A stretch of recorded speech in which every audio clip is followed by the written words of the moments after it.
নমস্কার বন্ধুরা, সবাই কেমন আছো? আশা করি সবাই খুব খুব ভালো আছো। ঈশ্বর সবাইকে ভালো ও সুস্থ রাখুন আর জীবনে খুব এগিয়ে যান, এটাই আমার প্রার্থনা। সবাইকে সুপ্রভাত জানিয়ে আবারও শুরু করছি আজকের ব্লগটা। আজ সকাল সকাল স্নান সেরে সকলে মিলে বেরিয়ে পড়লাম বেলুড় মঠ। শীতকালে এইভাবে ঘুরতে যাওয়ার আনন্দটাই আলাদা। আর বেলুড় মঠে অনেক দর্শনীয় স্থান রয়েছে।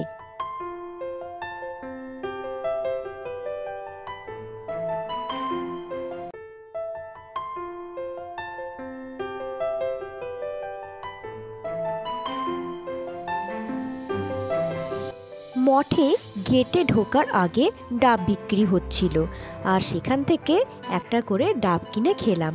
আর খালি পেটে ডাব খাওয়া খুবই উপকার।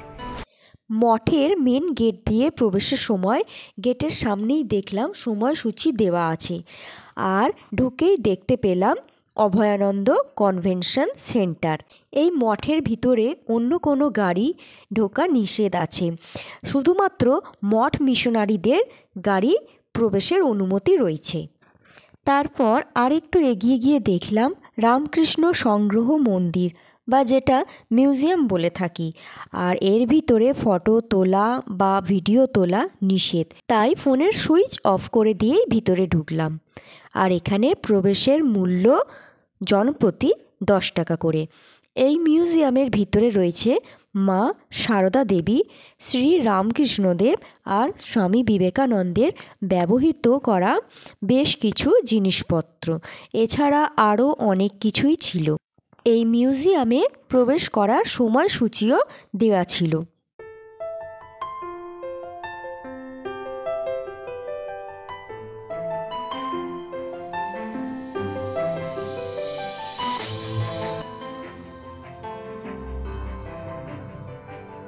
আমরা হাঁটতে হাঁটতে মূল গেট দিয়ে ঢোকার সময় একটি তরুণ গেট দেখতে পেলাম।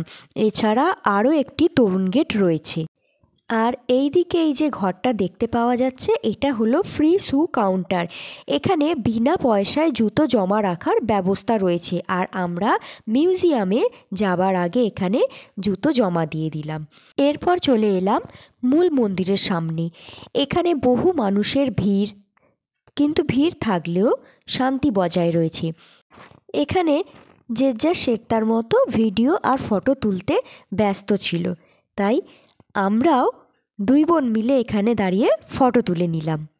আমাদের মূল মন্দির দর্শন হয়ে যাবার পর এই মন্দির পেরিয়ে আর একটু এগিয়ে গিয়ে দেখলাম পাশাপাশি 3টে মন্দির রয়েছে, আর সামনেই রয়েছে গঙ্গার ঘাট।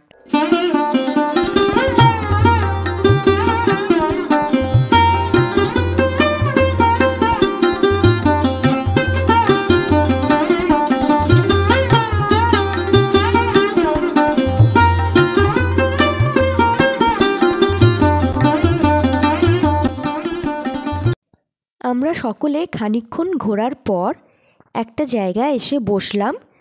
সকালবেলা যেহেতু টিফিন সারা হয়নি, তাই এইখানে বসে একটু ছোট্ট করে টিফিন সারলাম। আর যেখানে ভোগ প্রসাদের জন্য টিকিট কাটা হয়েছিল, সেখান থেকেই প্রসাদ দিয়েছিল, তো আমরা সকলে সেই প্রসাদ ভাগ করে খেলাম।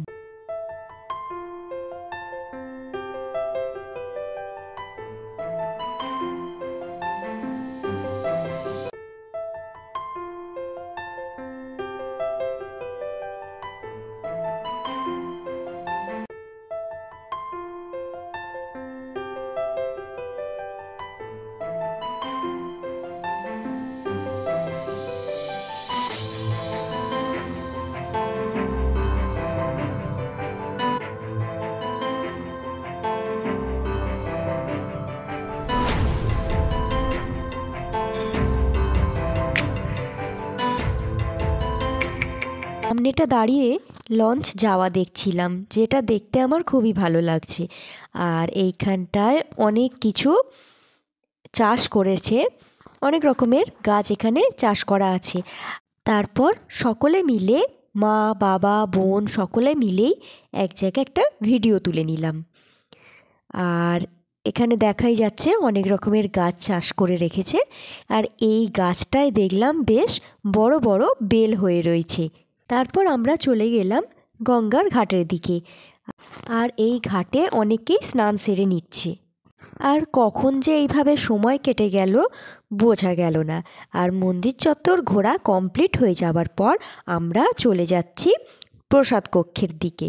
প্রসাদ কক্ষে ঢোকার আগে কুপনগুলো জমা করে দিলাম। তারপর চলে এলাম মা শারদা সদাব্রত ভবনে। আর ভিতরে প্রবেশ করে দেখতে পেলাম সারি সারি চেয়ার টেবিল পাতা রয়েছে। এই জায়গাটায় প্রায় 1000-এর উপর মানুষ বসে খেতে পারবে। আর ভিতরটা খুবই পরিষ্কার পরিচ্ছন্ন ছিল। আমরা 12টার সময় প্রসাদ কক্ষে চলে এলাম। থালা আর জলের জন্য ছোট ছোট গ্লাসগুলো দেওয়া হয়েছে। আর তারপরেতে সবার প্রথমেই চলে এলো গরম গরম খিচুড়ি।